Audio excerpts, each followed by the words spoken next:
Hello everyone, it is, well for when you, whatever. Right now it is basically 5 years ago today, at least it will be today, 5 years ago that I got a YouTube account. So I decided to do something special, but I didn't really know what at first. At first I was just going to do like a typical vlog where I would just kind of explain where I am coming from, like where have I, like how I got into video editing in the first place and all that sort of thing, and how I got into the reviews and everything like that.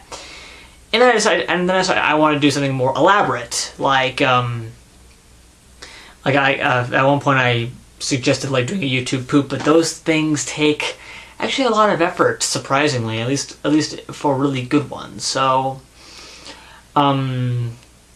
So I guess so right now I'm just gonna bounce back to the whole telling you my story, like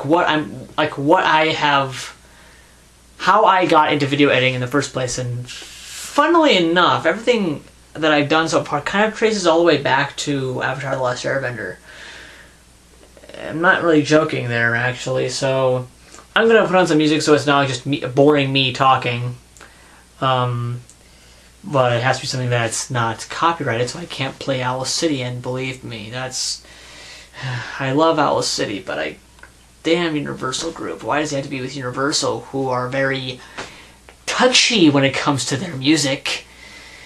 Anyway. Okay.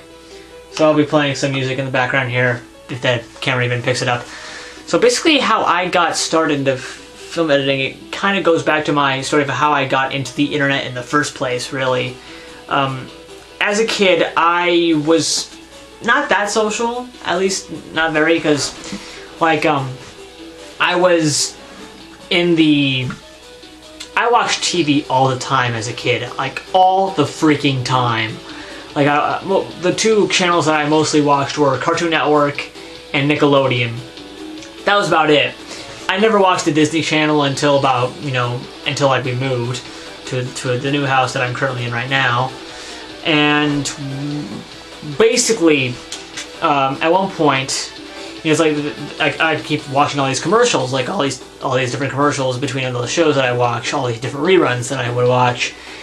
And they talk about like Nick.com. I'm going, what's this Nick.com? What is this? What is this thing they call the internet? And so I go downstairs to the computer, and one of my brothers helps me get a Nick.com account, a Nick.com account all signed up and everything like that. I believe my account name back on Nick.com was JacobTim91. The Tim was from Timmy Turner from Fairly Odd Parents. I have no idea where 91 came from. It was just a random number, really. I was born in 93, so... But, then, what happened was... And I got really into I started playing the games, and watching some videos.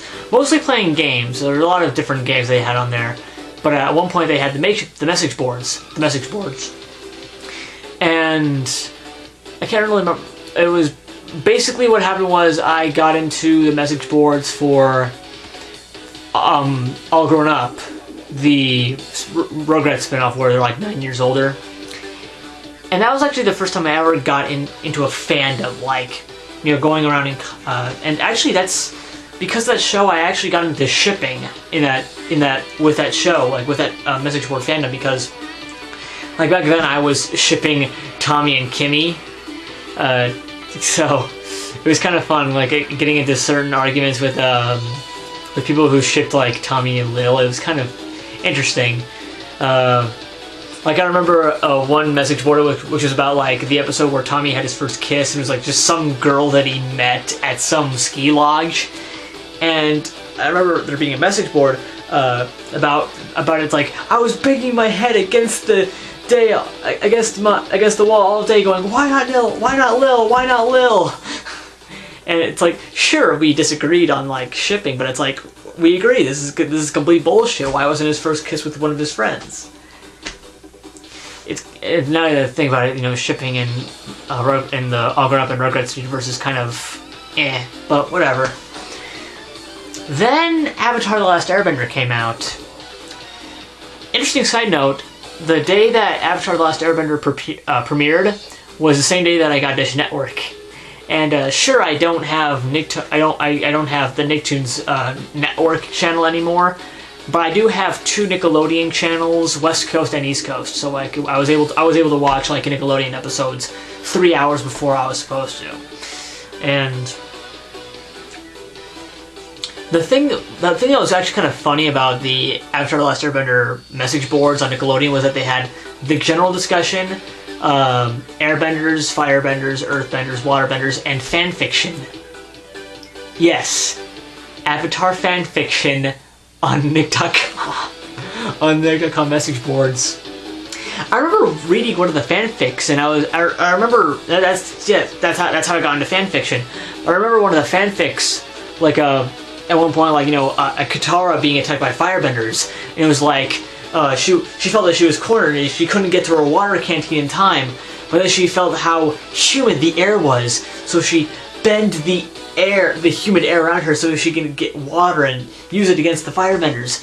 And it's like, and then in season 3, in the episode with the bloodbending episode with Hama, she goes, "Did you know that you could bend water out of thin air?" And it's going, that was from a fanfic I read back in season 1, when season 1 was going, and I was actually still shipping Katang and not Tang, because Katara and Aang was actually, because Toph never showed up before. And okay, so yeah, my shipping. The first thing I do whenever I get into a fandom is ship the hell like crazy, and that was mostly because of All Grown Up and Avatar: The Last Airbender. And I got initially with the season 1 and all that, I was the Katara and Aang ship, which is kind of funny because that was the ship that won, because I'm kind of a tool that way. But then when Toph showed up, it kind of added an extra girl to the gang, and it's like, hey, maybe the 2 12-year-olds could get together. I kind of like the whole idea of opposites attract. They're the exact opposite, so I kind of dug it. So eventually I branched out of the message boards of Nickelodeon and onto, like, I guess I discovered Google one day, and I just went, okay, Avatar. And then I somehow discovered avatarspirit.net, the big Avatar fan site, and I found that place, and I was on there, but then I got kicked off because I was banned because I kind of got pissy with one of the admins. I don't want to get into the details. It's a really stupid story, honestly. I don't remember my username when I was on avatar.net, avatarspirit.net. I don't remember my username. But one of the affiliate sites was Distant Horizon, so I went on to Distant Horizon. Now, around this time in my life, it was 6th grade. It was, okay, back then I was getting into acting and all that stuff, and that's why I posted that one video with me in the Japanese music video. I was actually an actor, and I still kind of am. I'm still sort of getting jobs sometime. What happened was,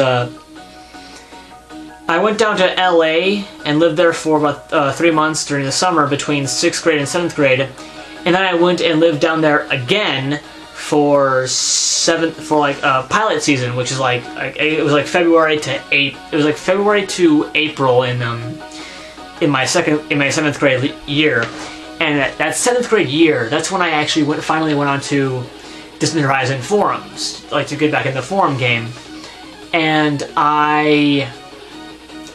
around this time, like, I was listening to a lot of different CDs, like Rent, the soundtrack to the movie Rent, not the musical, the movie musical Rent, and a lot of, like, 4 Weird Al CDs. We had 4 Weird Al CDs with there, and so I went on to Distant Horizon forums, and when they asked me about my username, like what I want my username to be, I said, okay, my name will be Weird Al Jedi Fan. I have no idea where the Jedi one came from. I guess it's sort of based off of my personal email address. But that if you want to know where the Weird Al Jedi fan thing came from, that's where it came from initially. And on the forums, they have this. They have a different section for the shipping. So the shipping, they have like different different forums for different topics for different ships. Like they had the Zutara Crystal Catacombs and the Tang Toffening Stone Mansion. So I went to the Toffening Stone Mansion, and basically what these things were was that like the first initial post was like links to all the fan art, all the fanfics, and all the fan videos. And I started watching all these fan videos. And on the fan videos, like this was around the time when Viacom was being very totalitarian when it came to YouTube. So there weren't a lot of YouTube, a lot of YouTube links that were actually there. So, like a lot of the links were to another site called livevideo.com. And I was getting really interested in livevideo.com and DeviantArt. This is how I discovered DeviantArt and live video and YouTube. But but then it's like, and so I decided to, because I was so interested, I decided to make a DeviantArt account, The Crazy Avatar Critic, all one word. And then I created a live video account, Weird Al Jedi Fan 2. That's where the name comes from, because it was the second account that had Weird Al Jedi Fan, and then it just sort of stuck, really. And at one point I got interested in like watching all these different videos, like AMV, like Avatar AMVs with like set to the musical Rent, like the numerous Tango Maureen videos, Sokka as Dane Cook. And that was my humor back then, was Dane Cook. And to be quite honest, listening to some of the actual recordings of them, the videos were a lot funnier, like a lot better timed. So I was looking at these videos, and it just kind of inspired me, because it made me feel like, wow, I really want to do this. I want to contribute. I want to do this sort of thing myself too. So I asked, like, okay, how do I make videos? And they sent me to some topic about like making videos, and I think the screenshots were from like Windows Movie Maker. And if you use Windows Movie Maker, you are so fucked. My family, I live in a family of Mac users, so I discovered iMovie. Now I was discovering iMovie and going, okay, I can use this, the streamline and all that. Okay, I have iMovie, and I made my first video, my first ever online video. I put it on live video. It was basically a Avatar The Last Airbender slideshow set to the song Seasons of Love from Rent. I was really big into Rent right now, because at that point, because we had like the DVD movie and some documentary about it. It was like that we had. It was like the only thing I could listen to aside from Weird Al when I was down in LA. And actually, the Yuki Biscuit, the Japanese music video that I was in, we filmed that on the last day. Like, we filmed that and then we went straight home. That was like the tail end of that second trip to California. And what happened with... And so like after initially I just started making just slideshows using screenshots from AvatarSpirit.net. Making like these different, making all these different slideshows, like the Avatar funny photo gallery BS, and so that's how I got into making the videos, and eventually, like, it was later that June when I was finally back in school. I think it was like, it was just in the summer. It's like, okay, I'll go over to YouTube. Why not? So I went over. So I finally just made a YouTube account on June 26th, 2007, and I just started going around and favoriting like crazy. Just started watching all these different videos I could find, like Animaniacs or Lego stuff or whatever. I was just kind of going down into the rabbit hole, and I continued making videos, like just random videos that I could, just kind of making cheap avatar gallery stuff, still watching stuff on live video. For some reason, like whenever I go back to live video, I can't go back there because it's like, I guess it's like the servers are so slow, I can't go back there, and it's apparently also a porn site now. Like as in, it's more like a live chat thing where people live chat each other for porn. But the avatar videos are still there somehow. And actually my why Scrubs is funny, why My Little Pony Friends actually is funny, that was based off of an Avatar equivalent video that was on live video, but it's hard to view now because it's on live video and it's very slow and not very responsive. So I wouldn't say it's lost, but it's hard to find. It was called Why Avatar Was Funny. So that's how I got. But what's really interesting, though, really interesting side note. In 8th grade, you know, this is like after the summer and after all that, you know, just getting into the swing things, finally getting into the whole, you know, forums and all that bullshit and the YouTube. I went into a JROTC class because my brothers were in JROTC, and the sergeant major, who is because my older brothers were in that class, he sort of became a friend of the family, so I went into that class.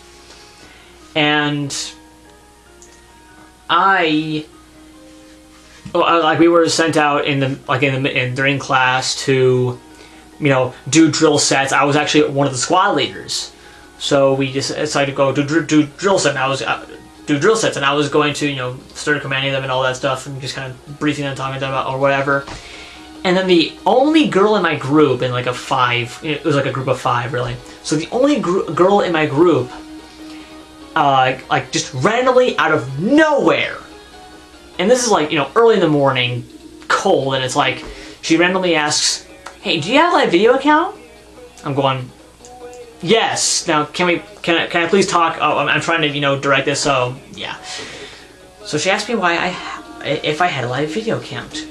I'm going, okay, yes, I do. Didn't think much about that. And then later that day at lunch, her best friend, comes over to me, like during lunch. I was just kind of sitting outside, and she comes over to me and is like, "Hey, you have a live video account, right?" I'm going, yeah. Why don't you come over and sit with us? Okay. And I go over and sit with them, and they basically became my group of friends, really, the group that I sat with. And here's the kicker. Here's the kicker to that part of the story. The girl who came over to lunch and asked me to sit with her was Emily, who you guys saw in the 2 vlogs, the Brave vlog and the Snow and the Huntsman vlog. And the girl who was in my JROTC class, who asked me if I had a live video account, was Joy, who many years later, in fact actually just this year, would become my girlfriend. And so that kind of makes me think, you know, like, if I wasn't into Avatar: The Last Airbender, I wouldn't have actually branched out of, like, you know, of like Nickelodeon, of the Nickelodeon message boards, and I wouldn't have gone into Distant Horizon, I wouldn't have gone onto live video. And that makes me wonder, like, would I still have the same friends if I didn't have that live video account? There's the question. So it's like, this sort of thing kind of makes me think, it's like, would my life be any different with that if Avatar: The Last Airbender wasn't, you know, there, if I wasn't into it, or if it didn't exist? It would definitely be a lot stranger. But who knows? It was interesting. And then in 9th grade, my freshman year, I had an English class, and this was 2008. In 2008, it was also a big year because I discovered the Angry Video Game Nerd. Here's what happened.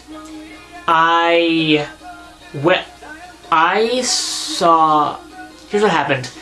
I found out who Alvin Earthworm is because I was on Newgrounds for a while, seeing all the different Flash animations for that.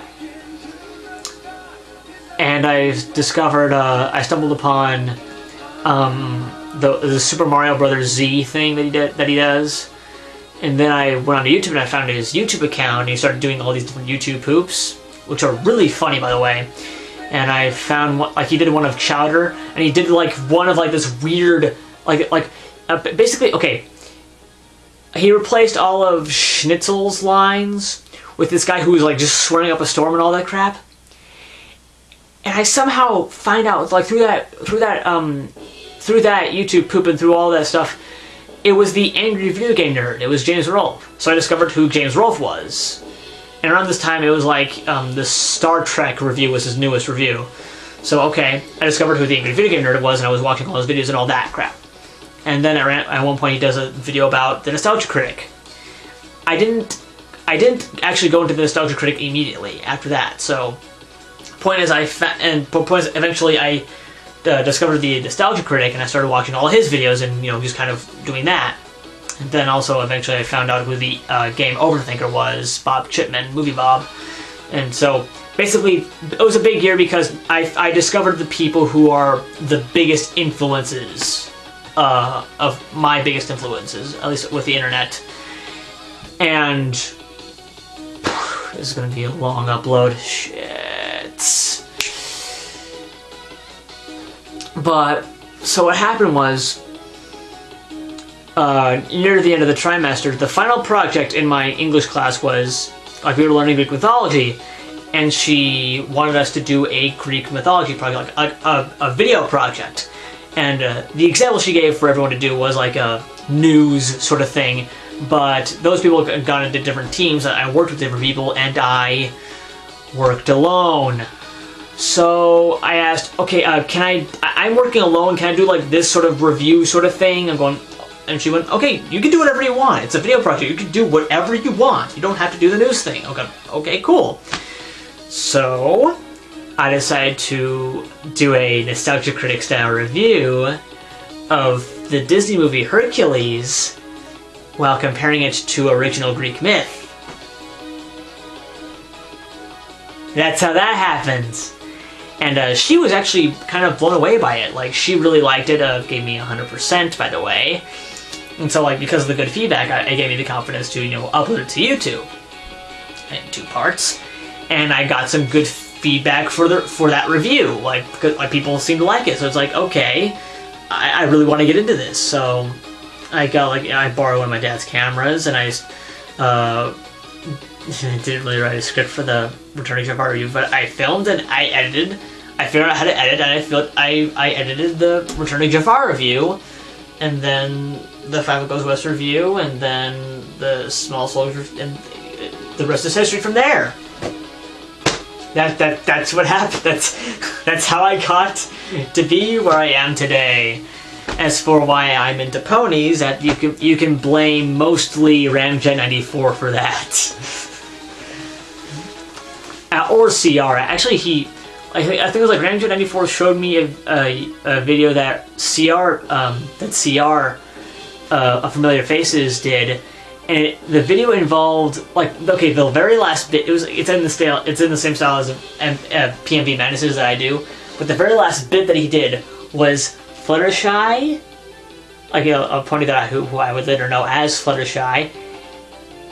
It was Fluttershy doing the Tom Cruise rant from Tropic Thunder. It was like, oh my god, this is so freaking awesome. I didn't check this out. Although I haven't watched Tropic Thunder. It was the bit where he goes, Alright, Red Dragon, fuckface. First, let me tell you, I want you to take a step back and let's read, fuck your own face! I don't know what kind of pessimistic bullshit you doing here, but Asia is my territory. So whatever you're thinking, you better think again. Otherwise, I'm gonna fucking firestorm and get the nation's. Oh god. also gonna have to get, you're gonna have to get your United Nations to get a fucking binding resolution to keep me from fucking destroyer. I'm talking scorched earth, motherfucker. I will massacre you. I will fuck you up. I'm kind of inebriated right now. But, that's basically my story, like where I am today. Hey, Joe? What now, Ralph? How come we didn't get invited to play the gala this year? Shut up, Ralph. So, that's basically where I am today. That's how I got into everything, so that's just how it happened. And it all traces back to Avatar: The Last Airbender. So it's like if I didn't have this, I wouldn't be doing this shit right now, and I wouldn't have a girlfriend. Or maybe I would have a different taste, and it's kind of weird. So that's how everything happened. So thank you, and good night.